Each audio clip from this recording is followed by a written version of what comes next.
Pakistan super league season 10 के 10 मुकाबले मुकम्मल हो चुके हैं। एक जानिब इस्लामाबाद यूनाइटेड ने ख़ुद को अपनी कारकर्दगी की बदौलत बेहतरीन साबित किया हुआ है और दूसरी जानिब उनके बल्लेबाज और बॉलर्स ने भी अपनी कारकर्दगी से टीम की फतह में कलीदी किरदार निभाया है और टॉप बैटर्स और टॉप बॉलर्स ने अपनी जगह बनाई हुई है।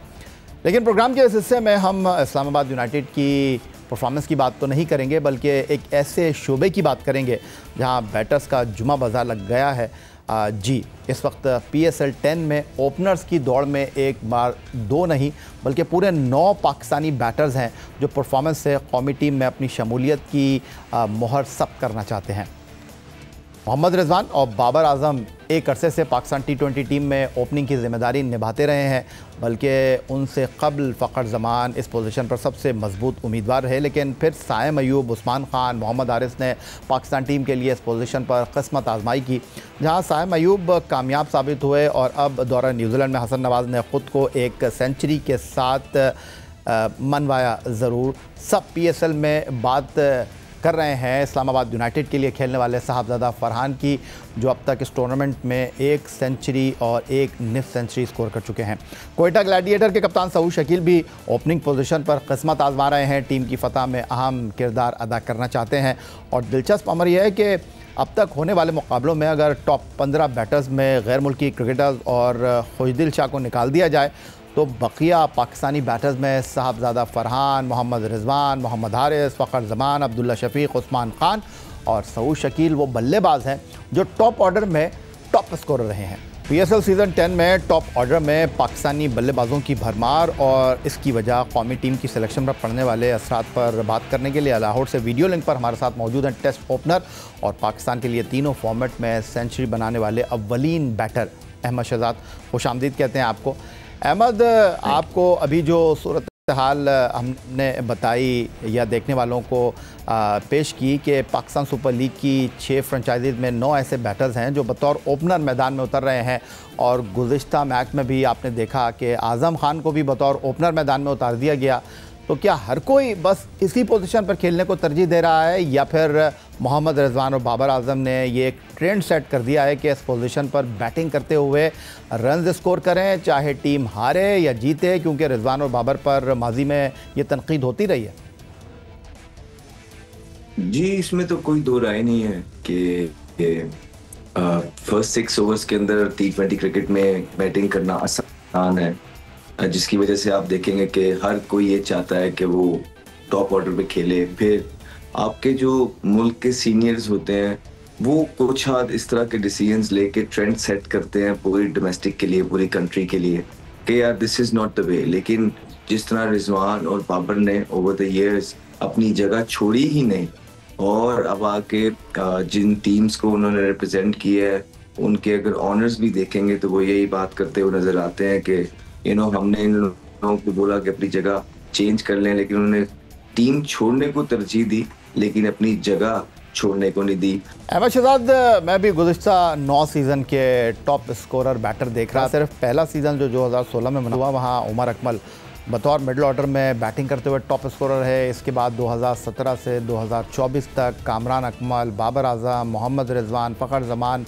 उस्मान खान और गैर मुल्की क्रिकेटर्स में ली क्रॉन्ची, शेन वॉटसन वो बैटर रहे जो बतौर ओपनर अपनी फ्रेंचाइजीज़ के लिए खेले और टॉप स्कोरर रहे। तो नया पाकिस्तान जहाँ T20 क्रिकेट में सिर्फ टॉप ऑर्डर का ही नाम रह गया है, बकिया मिडल ऑर्डर का क्या करें? मसाइल तो फिर जूं के तो ही रहेंगे। तो मसाइल जो कि तो वही रहते हैं। देखें, कोई प्लानिंग होती है जब आप एक कोई लीग कराते हैं तो क्रिकेट बोर्ड का एक विजन होता है कि हाँ यार हम यहाँ पे स्टैंड कर रहे हैं। अब हमारी पाकिस्तान टीम को जो है ये नेशनल साइड को जो है इन चीज़ों की ज़रूरत है। फिर वो उन चीज़ों पे प्लान करके वो चीज़ें मेक श्योर करते हैं कि जो भी लीग हो रही है उसमें इम्प्लीमेंट करवाएं। अभी तो देखें पाकिस्तान टीम को ओपनर का भी थोड़ी देर पहले इशू चल रहा था बाबर और रिजवान के, लेकिन अच्छी बात यह है कि अब आपके पास 5 ओपनर्स हैं तो आप पिक एंड चूज कर सकते हैं। लेकिन अब आप देखेंगे तो आपके पास उस तरह के स्पिनर्स भी नहीं है और मिडिल ऑर्डर भी नहीं है। तो ये वही चीजें हैं जो हम बैठ के जिनकी निशानदेही करते रहे हैं कि पाकिस्तान टीम में जो 5-5 साल से लीडर थे, उनका ये काम था कि टीम को डेवलप करवाना, टीम के अंदर अच्छे ऑलराउंडर डेवलप करना, स्पिनर्स डेवलप करना। लेकिन उन लोगों ने उस तरह पाकिस्तान टीम के लिए काम किया नहीं, और शायद लीडरशिप क्वालिटीज उनके अंदर थी नहीं जो अब उनके अपने हवारी भी मानते हैं। अहमद, अगर मैं आपकी बात करूं तो आप ख़ुद भी एक ओपनर की हैसियत से खेलते रहे, तो ओपनर्स का काम T20 बैनुल-अक़वामी क्रिकेट में क्या, अगर मैं गलत नहीं तो आपने एक बार फिर जियो के प्रोग्राम हारना मना है में ये कहा था कि जब आप बतौर ओपनर खेलते थे तो उस वक्त ज़्यादातर क्रिकेट UAE में हुआ करती थी, जहां पिच की वजह से, कंडीशंस की वजह से स्ट्राइक रेट ज़्यादा अच्छा नहीं होता था। लेकिन अब तो आपने देखा कि तकरीबन बैनुल-अक़वामी सतह पर होने वाले मुकाबलों में मोहतात अंदाज़ भी इख्तियार करें तो 70% मैचों में हाई स्कोरिंग मैच हो ही जाते हैं। तो इन मैचों में ओपनर्स का काम क्या है? वो स्ट्राइक रेट बेहतर करें या अपनी इनिंग्स को लंबी करें? क्योंकि इनिंग्स लंबी करेंगे तो बाबर आजम और रिजवान भी करते थे, लेकिन नतीजा शिकस्त की सूरत में निकलता था। जी ऐसे ही है। दुबई के अंदर जो विनिंग स्कोर थे वो डिफरेंट थे। पाकिस्तान के अंदर मैं बड़ी कम PSL खेला हूँ, वैसे ही बड़ी कम क्रिकेट खेला हूँ। जब अच्छे लेवल की आप बात करेंगे, डोमेस्टिक तो ज़रूर खेली है लेकिन अच्छे तगड़े लेवल की। आप यकीन जाने जो कराची किंग्स के अगेंस्ट मैंने 99 किया था, ऐसे पिच है कि मैं बल्ला लगा रहा था चौका हो जाता था, मैं गैप निकालता था चौका हो जाता था। ऐसे बॉल ना इधर हिल रहा था ना इधर स्विंग हो रहा था, कुछ भी नहीं था। तो अगर हमने सारी क्रिकेट इधर खेली होती जहाँ ये प्लेयर खेल रहे हैं तो हमारे से मौजें हो जाती।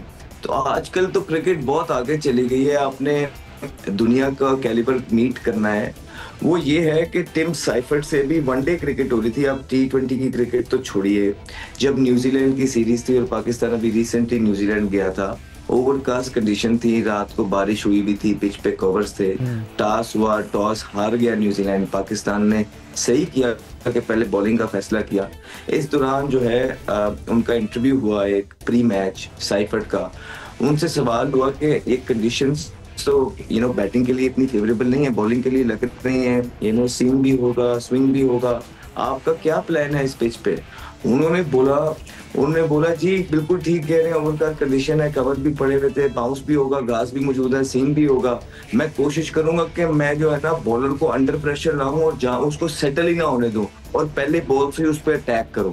तो ये है आजकल की मॉडर्न माइंडसेट। हाँ, अगर आप हमसे पूछते थोड़ी देर पहले, 3-4 साल पहले चले जाते तो इस तरह की कंडीशन होती तो हम कहते कि नहीं जी वनडे क्रिकेट है, हम नया बॉल पुराना करेंगे, ठीक है, और फिर पुराने बॉल पे जो है ना मारेंगे। तो यहाँ पे अब तो क्रिकेट 360 डिग्री बदल गई है। अच्छी चीज ये नजर आ रही है कि पाकिस्तान के पास भी टॉप ऑर्डर के, जिसमें पाकिस्तान बड़ा पीछे रह रहा था 1 से 6 ओवर्स के दरमियान में और 6 से 13 ओवर के दरमियान में, जब बाबर आजम और रिजवान टीम को पूरा लंबाई ले जाते थे और जब 2 आउट होते थे तो वो तो बिल्कुल उनको कुशन मिल जाता था कि अब तो 17 ओवर तक जाना ही जाना है। वहां पे आप देखते हैं हारिस जो 2 आउट हुए पेशावर ज़ल्मी के, और आते साथ पहली बॉल पे जो है उन्होंने छिक्का लगाया डेविड विली को और बताया कि भाई आजकल की क्रिकेट ये है कि इवन दो 2 आउट भी हुए बाबर और साइम, फिर भी हमने अटैक करना है। और कुछ लोग ये कहते थे कि बाबर और साइम अगर आउट हो गए तो शायद इनकी टीम 100 भी नहीं कर पाएगी, लेकिन वो 230 तक गई।